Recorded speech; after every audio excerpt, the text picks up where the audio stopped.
I've always been a fan of rite of passage. That one person that sometimes just has to give you permission to try something. The person who sees something in you where they know you can do it and they realize maybe you don't yet. It's almost like their job to let you know, hey, by the way, press this, go down that road, speak from your heart, whatever it might be. This is an interesting story. Before Mark Farner, who wrote so many great songs for Grand Funk, I Am Your Captain, Bad Time to Be in Love, he wrote their biggest songs and most of their big songs. But there was one legend that helped him sort of find his place. I'll let him tell you the story on Rock History Music. And Heartbreaker was the first song I'd ever written.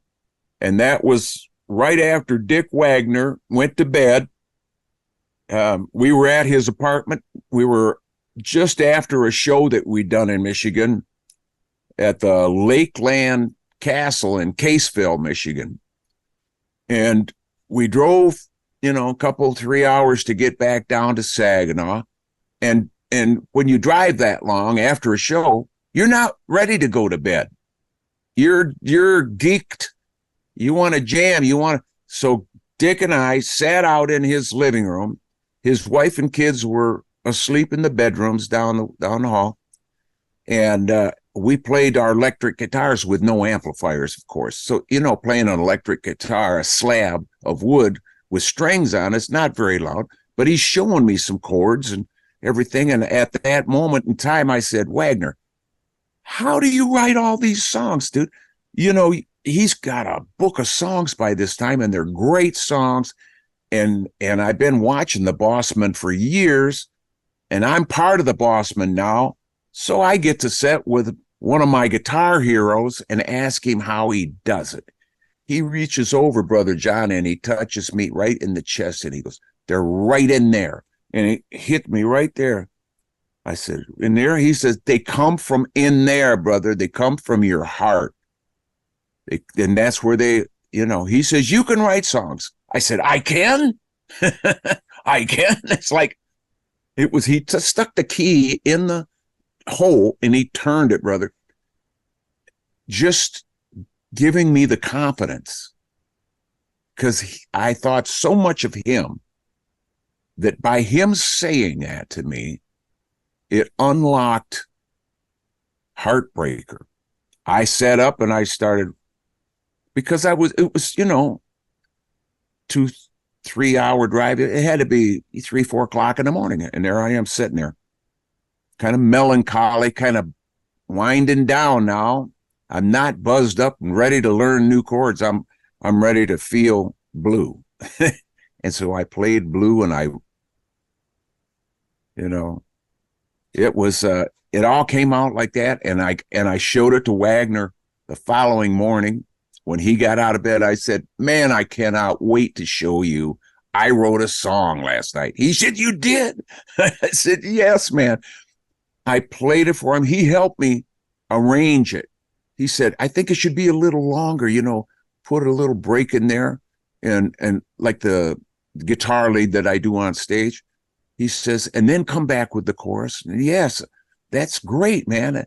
And so from that day on, we put it in our set as the Bossman.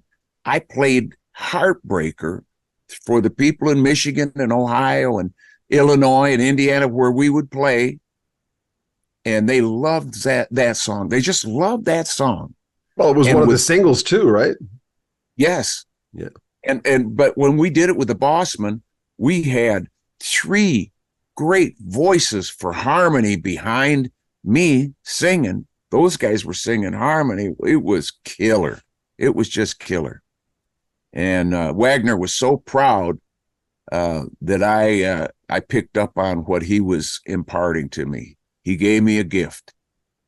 That's amazing. The fact that it's, like you said, it's like turning it, let it all out, man. You can do it. Rite of passage, permission, whatever you want to call it. Yeah, man. My son is quite a serious musician, but his guitarist wants to ask you these just 2 questions. Ask Mark why he never used big guitar amplifier brands like Gibson, Marshall, Fender through widely accessible at the time, Why he didn't? Okay, that's the question. Okay. Well, I am kind of a home state guy. I was born in Michigan, Flint, Michigan. I have stayed in Michigan all my life. I could have moved. People were trying to get me to move to Nashville because it's 10 hours to Dallas, 10 hours to New York City, 10 hours to Detroit, centrally located for touring. Just think of the miles you'll save, the money in fuel you'll save, they say to me. And I said, but I don't have a love for, I got people in Michigan. I got family in Michigan. I got Michigan in Michigan. It's right here, brother. That's exactly right, brother John. I got trout streams. I got to fish. There's, there's just things that keep me here. So that being said, when I knew that West Amps was, available, and how would I know this? Well, because I worked at the factory putting West Amps together. I put speakers in cabinets. I soldered on the circuit boards. I did the traces. I made the hookups. I did every part of building those West amplifiers. And when I worked for Dave West, and so did Dennis Bellinger, who was the bass player on the Grand Funk albums, What's Funk and Grand Funk Lives in 81 and 82. And, with that, every time we took a break, we were playing these amplifiers, and I would go and set on the drums. If the other guys, that were working the factory, they would play guitar and bass, and then I'd go out and I'd play guitar, then I'd play bass, and, we all kind of swapped around, and I loved what those big 15-inch speakers sounded like. I said, man, this is what a guitar needs to sound like. This is what I play through today, brother. When I backline, when we are flying all over the country, all over the world, I have 15-inch speaker enclosures that I play through, and I use Fender amps because that's closest thing I could get to a West. And the West is not available in every city, the same like a Fender Twin or a Fender Deluxe or a Fender Super is, or a Bassman.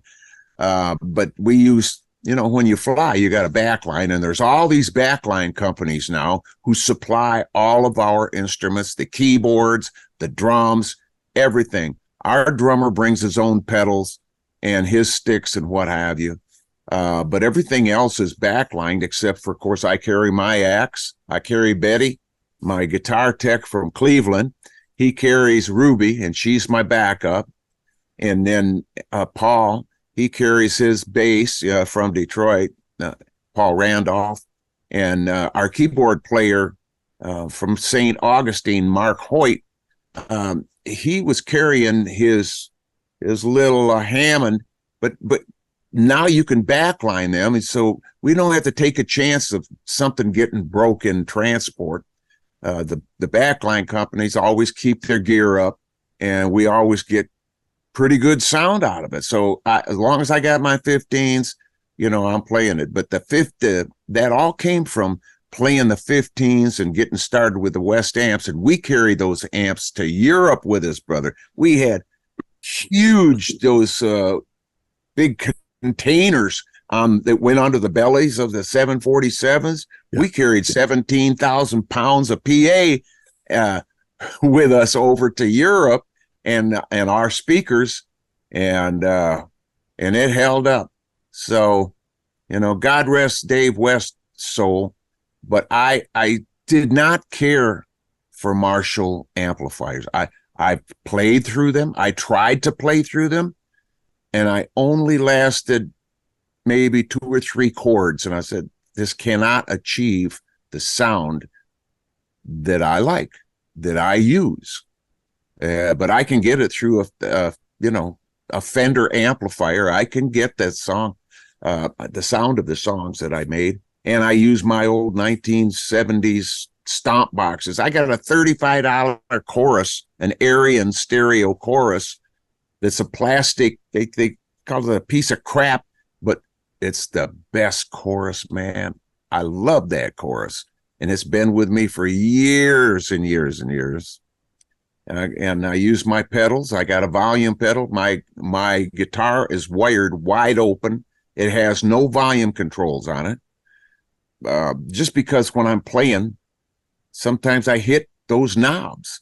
Well, none of the knobs mean anything to my guitar because it's all wide open inside. It's just wired, full blown, all you can get out of it. And that's, through my amplifier system, that's what I use, and I get virtually the same sound every place I go. Remember, make sure you subscribe to our channel, join our Patreon, get early access to our videos. You can make a donation to the channel. There's a link in the very top of the description. Buy a t-shirt, spread the word. I'm John Bowden from Rock History Music.